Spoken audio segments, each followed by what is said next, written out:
আসসালামু আলাইকুম প্রিয় শিক্ষার্থীরা, টেকনিক ইজি এডুকেশনের পক্ষ থেকে তোমাদেরকে সবাইকে সাদর আমন্ত্রণ জানাচ্ছি আজকের আরও একটি নতুন ভিডিও ক্লাসে। আশা করি তোমরা সবাই ভালো আছো, সুস্থ আছো এবং নিরাপদে আছো। আমরা ক্যান্টনমেন্ট পাবলিক স্কুলের প্রশ্ন সমাধান করছিলাম। চলো আজকে আমরা আনসিন পড়ে আসি। একটা আনসিন আসবে এখান থেকে। আনসিন এসেছিল, যে কি এসেছিল আমরা সেটা একটু পড়াশোনা করি। চলো, উইলিয়াম ওয়ার্ডসওয়ার্থ একজন লেখক, একজন কবি। তিনি কি করেছেন দেখো, ফাউন্ডেশনাল ফিগার, একজন মৌলিক একজন ব্যক্তিত্ব of English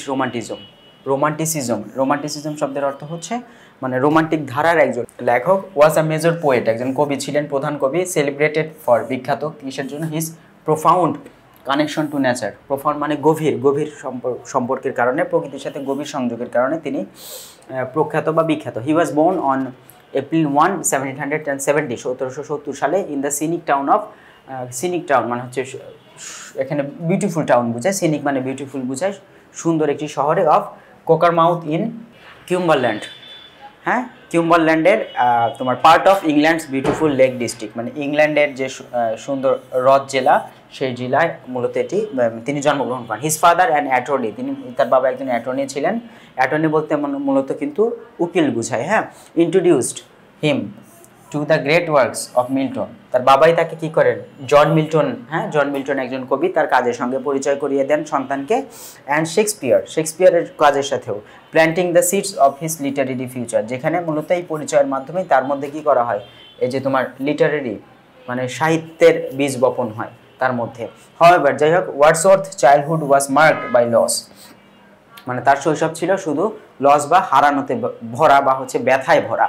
his mother passed away, তার মা মারা যান ইন 1778, 78 বছর বয়সে, মানে দুঃখিত 1778 সালে, যখন তার বয়স ছিল মাত্র 8 বছর। সন্তানের বয়স ছিল 8 বছর। The same year he was sent to Hawkshead Grammar School, ওই বছরেই তাকে কি করা হয়? ওই বিদ্যালয়ে পাঠানো হয়, হকশেট গ্রামার স্কুলে পাঠানো হয়। হিজ ফাদার, এখানে আবার গ্রামারের বাংলা আবার ব্যাকরণ করতে যেও না, স্কুলের নাম সেম থাকবে। His father's death followed just 5 years later, 5 বছর পরেই, তাহলে 1783 সালে, তাহলে তিনি 8 বছর বয়সে মাকে হারান, 13 বছর বয়সে বাবাকে হারান। Leaving the young on Wordsworth and his siblings dependent on relatives, এবং তার ভাইয়েরা যারা আছে তারা মূলত নির্ভরশীল ছিল কার উপরে? রিলেটিভস অথবা আত্মীয় স্বজনের উপরে। ডেসপাইট দিস হার্ডশিপ, তার এই যে কষ্ট, এই কষ্ট সত্ত্বেও Wordsworth passion for poetry গ্রিউ, passion মানে হচ্ছে তার প্রবল আকাঙ্ক্ষা, এটা ধীরে ধীরে বাড়তে থাকে। হি কম্পোজড হিজ ফার্স্ট পোয়েম, সে মূলত কি করেছিল? কম্পোজ করে বা হচ্ছে রচনা করে হিজ ফার্স্ট পোয়েম ইন 1787, 1787 সালে, মাত্র 17 বছর বয়সে। And went on to study at Saint John's College, এবং সেখানে মূলত তার পড়াশোনা চালিয়ে যান। গো অন মানে চালিয়ে যাওয়া, ওয়েন্ট অন মানেও চালিয়ে গিয়েছিলেন ক্যামব্রিজ শহরের সেন্ট জনস কলেজে। From which he graduated in 1791, 1791 সালে তিনি স্নাতক পাশ করেন।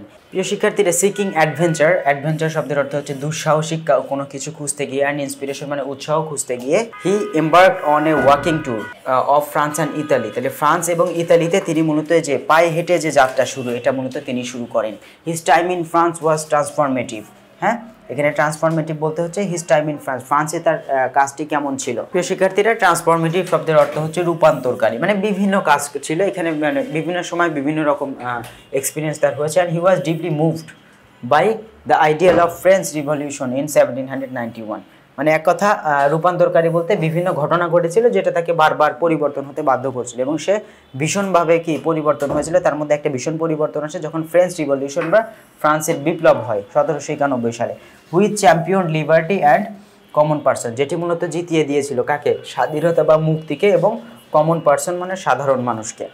এরপরে আপন রিটার্নিং টু ইংল্যান্ডে ফিরে he formed a powerful friendship with fellow poet Samuel Taylor Coleridge, মানে তিনি মূলত ইংল্যান্ডে যখন ফিরে আসেন, ইংল্যান্ডে ফিরে এসে তিনি কি করেন?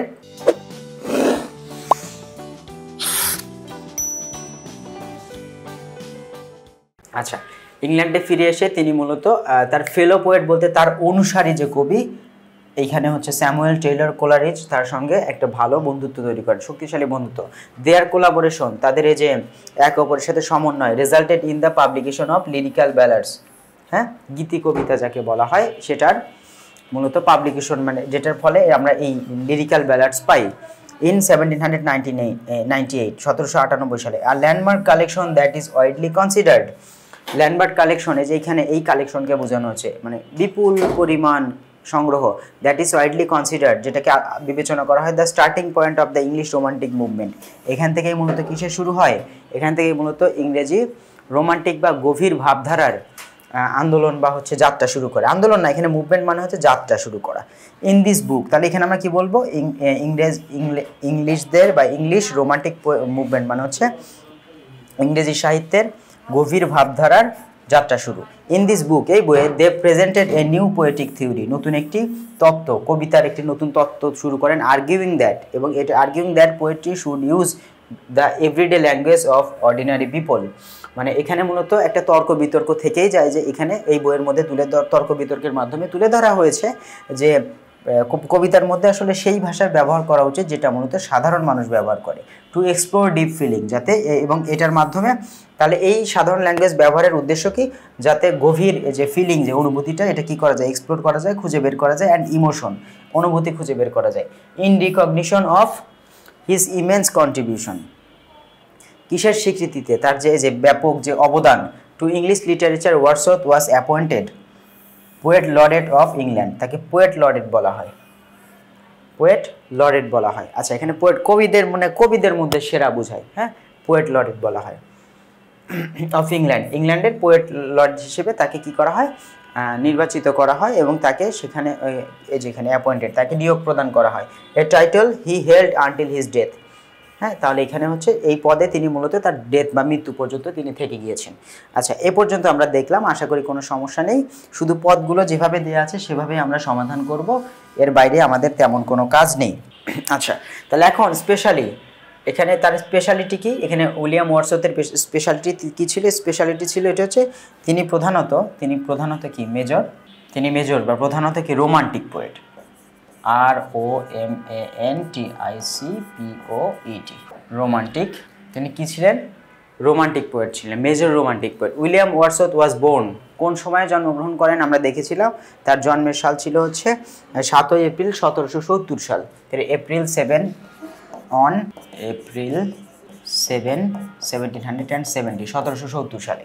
আচ্ছা, এরপরে কোথায় সেটা লেখা আছে, হি গ্র্যাজুয়েটেড ইন 1791, 1791 সালে। কোথা থেকে তিনি মূলত গ্র্যাজুয়েট হয়েছিলেন, আমরা যখন পড়ছিলাম তখন দেখেছিলাম যে তিনি ক্যামব্রিজের সেন্ট জনস কলেজ থেকে, তাহলে এখানে কী হবে, সেন্ট জনস কলেজ থেকে তিনি মূলত JOH কলেজ, কোন কলেজ, সেন্ট জনস কলেজ থেকে তিনি মূলত এখানে স্নাতক ডিগ্রি অর্জন করেছিলেন। আচ্ছা, লিরিক্যাল ব্যালাডস ওয়াজ পাবলিশড, এটি প্রকাশিত হয়েছে কত সালে, এটি প্রকাশিত হয়েছিল আমরা যখন পড়ছিলাম, তিনি ইংল্যান্ড ফেরার পরে এটি প্রকাশিত হয়েছে, এবং 1798 সালে, ইট ওয়াজ ইন 1798, 1798 সালে ইংল্যান্ডে মূলত এটি প্রকাশ পায়। আর the French Revolution influenced him, তাকে প্রভাব বিস্তার করে, তার উপরে একটা প্রভাব ফেলেছিল কত সালে, ফ্রেঞ্চ রিভলিউশন হয়েছিল কত সালে, আমরা দেখেছিলাম যখন পড়েছিলাম, ফ্রেঞ্চ রিভলিউশন এসেছিল 1791 সালে, 1791, 1791 সালে ফ্রান্সে মূলত এই ফ্রেঞ্চ রিভলিউশন বা ফ্রান্স বিপ্লব হয়েছিল।